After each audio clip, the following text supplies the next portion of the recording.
Kenisha சாதாரணமான ஆள் இல்லை, வில்லங்கமான ஆள். ரவிமோகன்கிட்ட எப்படியோ ஒட்டிக்கிட்டா, அவருடைய பணத்தை பூரா கரைச்சிட்டா. ரவிமோகன் சொல்கிறது பூரா போயிங்க. வெளிநாட்டு போதை மருந்தை சாப்பிட்டுட்டு உளர்னு உளர்னார். பொம்பளை சிரிச்சா போச்சு, ஆம்பளை அழுதா போச்சு. இந்த ஆள் உட்காந்து அழுகிறான்.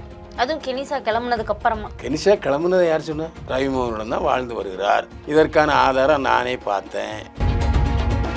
சினிமா நடிகர் எப்படி கிளிசரின் போடாமல் அழுவார். நல்ல நடிகர் ஜெயம் ரவி இப்போ பத்திரிகைக்காரங்க முன்னாலேயே அந்த நேரத்தில் நடிச்சிருக்காரு. ரவிமோகனுக்கு வந்திருக்கிறது ஒரு அழுத்தமான மனநோய்.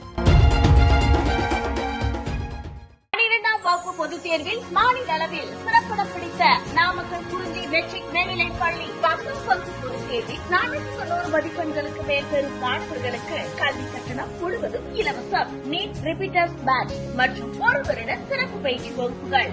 குறிஞ்சி கல்வி நிறுவனங்கள், காவேரிப்பட்டி, நாமக்கல். என்னை வாழ வைத்துக் கொண்டிருக்கும் யூடியூப் சேனல் நேயர்களுக்கு நன்றியும் வணக்கமும். எப்படி இருக்கீங்க? நல்லது. வெயில் கொளுத்துது.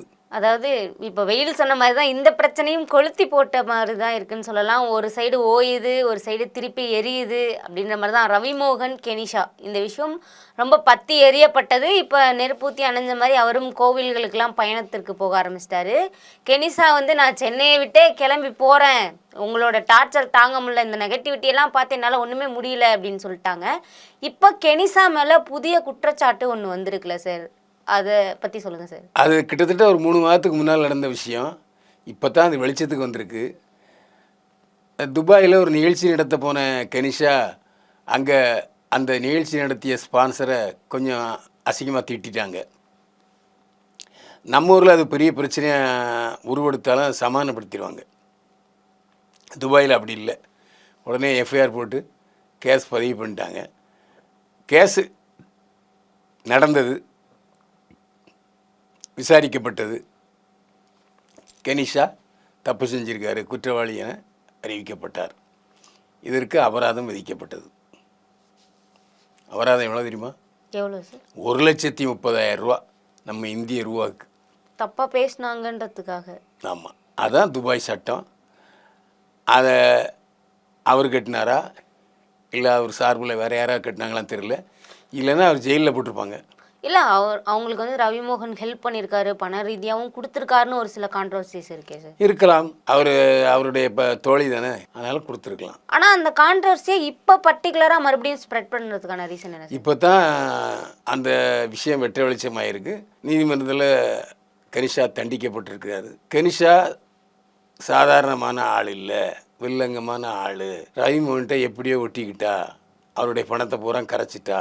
இப்போது ரவிமோகன் பத்திரிகையாளங்க மத்தியில் ராமான்னு அழுததும் வேகமாக பேசுனதும் கடைசியில் பத்திரிகையாளருடைய எந்த கேள்விக்கும் பதில் சொல்லாமல் ஓட்ட முடித்ததற்கும் காரணம் கெனிஷா தான். சரி, சனியை விட்டுதானே அவர் விட்டுருக்கணும். அவர் பொண்டாட்டியை விட்டுட்டு கேஸ் போட்டுக்கிட்டு இருக்காரு. கேஸ் நடந்துக்கிட்டு இருக்கு. கேஸ் கூட சமீபத்தில் போய் அட்டன் பண்ணார் ரவிமோகன். கெனிஷா இல்லை, அவருடைய மனைவி ஆர்த்தி ரவியும் அட்டன் பண்ணாங்க. ஏற்கனவே ரவிமோகனுடைய மனைவி ஆர்த்தி உயர்நீதிமன்றத்தில் ஒரு வழக்கு போட்டாங்க. என்னன்னு சார்? நான் என்னுடைய வாழ்க்கை செலவுக்காகவும் என்னுடைய பசங்க படிப்பு செலவுக்காகவும் எனக்கு ஜீவனாம்சம் தரணும் அப்படி என்று சொல்லி வழக்கு போட்டாங்க. அது கேஸில் நிலுவையில் இருந்தது. உயர்நீதிமன்றத்துக்கு போய் அந்த சட்டுப்புட்டுன்னு முடிக்கணும் அப்படின்னு சொல்லி பெட்டிஷன் கொடுத்தாங்க. அதுக்கு குறிப்பிட்ட காலத்துக்குள்ளே முடிக்கணும் சொல்லி உயர்நீதிமன்றம் உத்தரவு போட்டுச்சு. அந்த அடிப்படையில் 2 பேரும் வழக்கு விசாரணைக்கு ஆஜரானாங்க.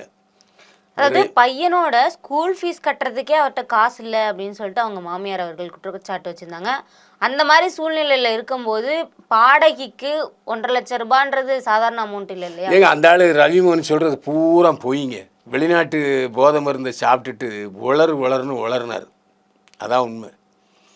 எந்த ஒரு கணவனும் தன்னுடைய குடும்ப விவகாரத்தை 4 சோத்துக்குள்ளே வச்சுக்கிடுவானே தவிர, இப்படி ஓப்பனாக மீடியாக்காரங்க முன்னால், கேமரா முன்னால் புலம்புவானா? பொம்பளை சிரிச்சா போச்சு, ஆம்பளை அழுதா போச்சு. இந்த ஆள் உட்காந்து அழுகிறான். அதுவும் கெனிஷா கிளம்புனதுக்கு அப்புறமா. கெனிஷா கிளம்புனதை யார் சொன்னா? சென்னையை விட்டு கிளம்பிட்டாங்க. இல்லை, கனிஷா இன்னமும் ரவிமோகனுடன் தான் வாழ்ந்து வருகிறார். இதற்கான ஆதாரம் நானே பார்த்தேன். ஏன்னா ஈசிஆரில் உள்ள ரவிமோகன் அவருடைய மனைவி அவருடைய குழந்தைகள் வசிக்கிற வீட்டுக்கு 2 தெரு தள்ளி தான் கனிஷாவும் ரவிமோகனும் இருக்காங்க. ரொம்ப தூரத்துலலாம் ஒன்றும் இல்லை. மாலை போட்டிருக்காரு, பக்தி பயணங்கள்லாம் மேற்கொண்டுட்டு இருக்காரு. பழனிக்கு கூட இப்போ போயிருந்தார் ரீசெண்டாக. எப்படி சார் ஒரே வீட்டில் இருக்க முடியும்? இல்லை, கணவன் மனைவி ஒரே வீட்டில் இருக்கும்போது காதலும் இருக்கக்கூடாதா? இல்லை, எப்பவும் பொதுவாக குறிப்பாக எந்த நிகழ்ச்சிக்கு போனாலும் 2 பேரும் ஒன்றா தானே போவாங்க. ஆமாம், இப்போ ஒன்றா வாழ்கிறாங்க. அந்த போஸ்ட்டை பார்த்தா கண்ணீர் மக நான் உங்களை ஜெயம் ரவியை உங்ககிட்ட விட்டுட்டே போகிறேன்னு சொல்லிட்டாங்களே சார். அதுக்கப்புறம் அது ஒரு நாடகங்க. இல்லை, ஒன்றா இருக்காங்கன்னா எதுக்கு ப்ரெஸ் மீட் வச்சு அவளை பிரிச்சிட்டாங்க இப்படிலாம் பண்ணுறாங்க அப்படின்னு சொல்லணும்? அது ஒரு நாடகம். ஏன் அந்த நாடகம் அப்படின்னு விசாரித்தோம்னா, ஜீவனாம்சம் கொடுக்க வேண்டிய சூழ்நிலையில் இருக்கார் ரவிமோகன். இப்போ ரவிமோகன்கிட்ட பைசா இருந்தாலும் ஜீவனாம்சம் கொடுக்குற அளவுக்கு அவர் வசதி இருக்காருன்னா இல்லை. இப்போ ஜாயிண்ட் அக்கௌண்ட்டுன்னு சொல்கிறாங்க. 2 பேருக்கும் தனித்தனியான அக்கௌண்ட் கிடையாது. ரவிமோகன்கிட்ட என்ன இருக்கோ எல்லாமே வந்து ஆர்த்தியோட சேர்ந்து தான் இருக்குது அப்படின்றாங்க. ஜீவனாம்சம் எப்படி சார் தனித்தனியாக தருவாங்க? ஜீவனாம்சங்கிறவர் விவாகரத்து யார் கேட்டாலும் மனைவியை பொறுத்த வரைக்கும் ஜீவனாம்சம் கேட்குறது இயல்பு. ஜீவனாம்சம் கொடுக்கறது நீதிமன்றத்தினுடைய மரபு. அதில் எந்த சந்தேகமே இல்லை.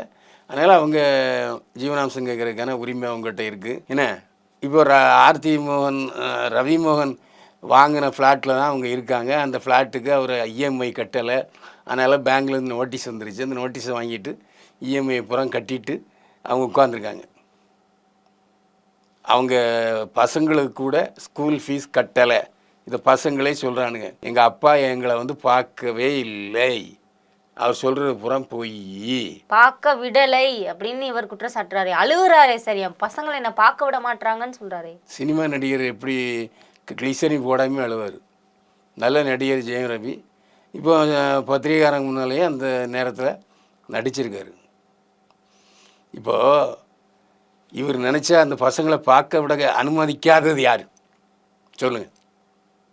அனுமதிக்கலன்னு யாரை சொல்கிறாரு? குடும்பம் தான் சொல்கிறாரு. எந்த குடும்பம்? ஆர்த்தி அவர்கள். ஆர்த்தியோடைய அம்மாவோ அவங்க அந்த வீட்டுக்குள்ளே வரக்கூடாதுன்னு சொல்லவே இல்லை. சேர்ந்து என் பசங்களோட குடும்பத்தோட வாழணும்னா ஆர்த்தியோட அம்மா ரவிமோகனுடைய மாமியார் சுஜாதா விஜயகுமார் சொல்கிறாங்க. இல்லைன்னு இவரால் மறக்க முடியுமா? என்னை டார்ச்சர் பண்ணுறாங்கிறார. ஏதாவது ஒரு இடத்துல ரவிமோகன் இருக்கிற இடத்துக்கு வந்து, அதாவது ரவிமோகனும் கனிஷாவும் வாழ்கிற இடத்துக்கு வந்து அவங்க மனைவியோ அல்லது அவங்க மாமியாரோ ஏதாவது பேசியிருக்காங்களா? அது ஆதாரம் அவரால் காட்ட முடியுமா? சொல்லுங்கள். சும்மா பிணத்துறாரு புலம்புறாரை தவிர எந்த இடத்துலையாவது மனைவி மூலமாகவோ மாமியார் மூலமாகவோ எனக்கு இந்த இடத்துல டார்ச்சர் வந்தது அப்படின்னு அவரால் சொல்ல முடியுமா? பொதுவாக சொல்கிறார், நான் கஷ்டப்பட்டேன், டார்ச்சர் அனுபவித்தேன் அப்படின்னு சொல்லிட்டு. ஆனால் இதுதான் பர்டிகுலராக சொல்லலையே சார். இப்போ 2 பேரும் சேர்ந்து வாழ்கிறாங்க அப்படின்னு சொல்கிறீங்க. அதற்கான ஆதாரம் என்ன இருக்குது சார்? நானே பார்த்தேம்மா. கனிஷாவும் ரவிமோகனும் ஒரே ஃப்ளாட்டில் தான் வாழ்கிறாங்க. ஈசிஆர் ரோடெலாம் இருக்குது. ஈசிஆர் ரோட்டில் போய் ஆர்த்தி சுஜாதா விஜயகுமார் வீடு, அவங்க ரவிமோகனுடைய குழந்தைகள் இருக்க வீடுன்னு சொல்லுவாங்க. அதுலேருந்து 2 தெரு தள்ளி தான் ரவிமோகனும் கனிஷாவும் இருக்காங்க. இதுக்கு இடையில் அவருக்கு வந்து அடையார் பார்க் ஹோட்டல் பக்கத்தில் ஒரு ஃப்ளாட்டும் இருக்குது சொந்தமாக. அங்கே தான் ஆரம்பத்தில் ஒரு வருஷத்துக்கு முன்னாடி பத்திரிகையாளர்களை சந்தித்தார் ரவிமோகன். நானும் போய் பார்த்தேன். இப்போ இந்த சர்ச்சை ரிலேட்டடாக குஷ்பு அவர்கள்ட்ட கேள்வி எழுப்புனாங்க. அதை பற்றி அவங்க பேசவே விரும்பலைன்ட்டானாங்க. ஆனால் ப்ரெஸ் மீட்டில் வந்து ரவிமோகன் என்ன சொல்லியிருந்தாருன்னா, இட்லி பட நடிகையால் தான் எனக்கு வந்து இந்த கல்யாணமே நடந்துச்சு, பிளாக் மேஜிக்லாம் வச்சு வந்து என்னை நான் வாமிட்லாம் எடுத்தேன், ரத்த வாந்தியெல்லாம் எடுத்தேன் அப்படின்னு சொல்லியிருந்தால சார். யார் பிளாக் மேஜிக் பண்ண? யாருன்னு நமக்கு எப்படி சார் தெரியும்? சொல்லணும் இல்லைங்க. எனக்கு பிளாக் மேஜிக் வச்சுக்கிட்டாங்கன்னா யார் பிளாக் மேஜிக் வச்சா, யார் வசியம் பண்ணா இன்னும் சொல்லணும்ல. சும்மா வாய்க்கு வந்து எப்படி பேசிடுறதா? இப்போ ரவிமோகன் சொன்ன குற்றச்சாட்டுகளுக்கு ஆதாரம் என்ன? ரத்த வாந்தி எடுத்தேன், ஹாஸ்பிட்டல் அட்மிட் ஆனேன்னு சொல்றாரு. ரத்த வாந்தி எடுத்தாருன்னா தண்ணி அந்த வெளிநாட்டு போதை மருந்து ஓவராக சாப்பிட்டு எதுவும் சாப்பிடாம இருந்தால் வாந்தி வரத்தான் செய்யும். ஏன் இப்போ சமீபத்தில் அவர் நடித்து அவர் டைரக்ட் பண்ண படத்தில் கையை அறுத்துக்கிட்டார், செட்டிநாடு ஆஸ்பத்திரியில் போய் அட்மிட் ஆனார். அது ஏன் என்னன்னு அவரால் இதுவரைக்கும் சொல்ல முடியுதா? அவர் இதேமாதிரி தற்கொலை முயற்சி பண்ணி பண்ணி ஒரு 4-5 இடம் தோற்றுருக்காரு. இது அவருக்கு பழக்கமாக போச்சு. இது ஒரு நோய். ரவிமோகனுக்கு வந்திருக்கிறது ஒரு அழுத்தமான மனநோய். அது அவர் அதுக்குதான் சார் ஸ்பிரிச்சுவல் ஹீலரை கூட வச்சிருக்காரு. ஸ்பிரிச்சுவல் ஹீலர்னு கெனிஷா அவருடைய பேட்டி எதுலேயுமே சொல்லவே இல்லை. யோகா டாக்டர், யோகா மருத்துவர்னு அந்த அம்மா சொல்லவே இல்லை. இவர் தான் சொன்னார் ஒரு 3 மாதம் 6 மாதத்துக்கு முன்னால், நான் வந்து கெனிஷாவுக்கு ஒரு யோகா மண்டபம் கட்டி கொடுக்க போகிறேன்னாரு. என்னாச்சு? செய்யலை. அதுக்கப்புறம் பிரம்மாண்டமாக அந்த கிண்டியிலிருந்து போரூர் போகிற ரோட்டில் வணிக சென்டர் இருக்குல்ல, சென்டர், அதில் பிரம்மாண்டமாக 2 படத்தோட பூஜை நடத்தினார். ஒன்று இவரே டைரக்ட் பண்ணி கதானை அடிக்கிறது, இன்னொன்று இவர் டைரக்ட் பண்ணி யோகி பாபு கதானை அடிக்கிறது. பூஜை போட்டார். 10 நாள் ஷூட்டிங் நடந்துச்சு. அதுக்கப்புறம் நடக்கவே இல்லை. அந்த பணம்லாம் எங்கே? இவர்கிட்ட பணம் இருந்ததுனால தானே ப்ரொடியூசர் ஆனார். அந்த பணத்தெல்லாம் பிடுங்கிட்டா கெனிஷா. இப்போ பாப்பர் ஆகிட்டார். ரவி விட்டு போயிட்டா. கூட இருக்காருன்றீங்க, விட்டுட்டு போயிட்டா அவள் சொல்கிறா. ஆனால் நீ வந்து இப்படி நடி, ஒன்றும் இல்லாமல் நடி, நான் நடிக்க மாட்டேன், எனக்கு டிவோர்ஸ் வரைக்கும் நடிக்க மாட்டேன்னு சொன்னால் உனக்கு வருமானம் இல்லை, அதனால் ஜீவனாம்சம் வழக்கு ஃபெயிலியர் ஆகிங்கிற ஒரு நாடகம் போடுறாரு ரவிமோகன். இப்போ இந்த மாலை போட்டு சாமி தரிசனம் போகிறது எல்லாமே கூட ட்ராமா தானே? மாலை போடுறது உணர்ச்சி வசப்பட்டு கூட போட்டிருக்கலாம். ஏன் சமீபத்தில் முதலமைச்சரை பார்க்க போனார். முதலமைச்சர் தளபதி விஜய் பார்க்க விடலை. உனக்கு ஏதாவது பிரச்சனைனா போய் சினிமா ஒளிபரப்புத்துறை அமைச்சர் ராஜ்மோகனை பாருனார். ராஜ்மோகனை பார்த்து ஏதோ புத்தகமோ ஏதோ பரிசு கொடுத்துட்டு வந்தார் ரவிமோகன். இப்போ இந்த வழக்கு எப்போ தான் சார் முடிவுக்கு வரும்? அது ஜட்ஜுக்கு தெரியும். நான் இப்படி போய் எப்படி முடியும்னு சொல்ல முடியும்? வழக்கறிஞரே சொல்ல மாட்டார், வாய்தா போட்டிருக்காங்க, அவ்வளோதான். தொடர்ந்து பேசுவோம் சார். இதுவரை எங்களுடன் பல்வேறு கருத்துக்களை பகிர்ந்தமைக்கு நன்றி சார். மீண்டும் சந்திப்போம். வாழ்க வளமுடன். 12ஆம் வகுப்பு பொதுத் தேர்வில் மாநில அளவில் சிறப்பிடம் பிடித்த நாமக்கல் குறிஞ்சி மெட்ரிக் மேல்நிலைப் பள்ளி 10th வகுப்பு பொதுத் தேர்வில் 490 மதிப்பெண்களுக்கு மேல் பெறும் மாணவர்களுக்கு கல்வி கட்டணம் முழுவதும் இலவசம். நீட் ரிப்பீட்டர்ஸ் பேட்ச் மற்றும் 1 வருட சிறப்பு பயிற்சி வகுப்புகள். குறிஞ்சி கல்வி நிறுவனங்கள், காவேரிப்பட்டி, நாமக்கல்.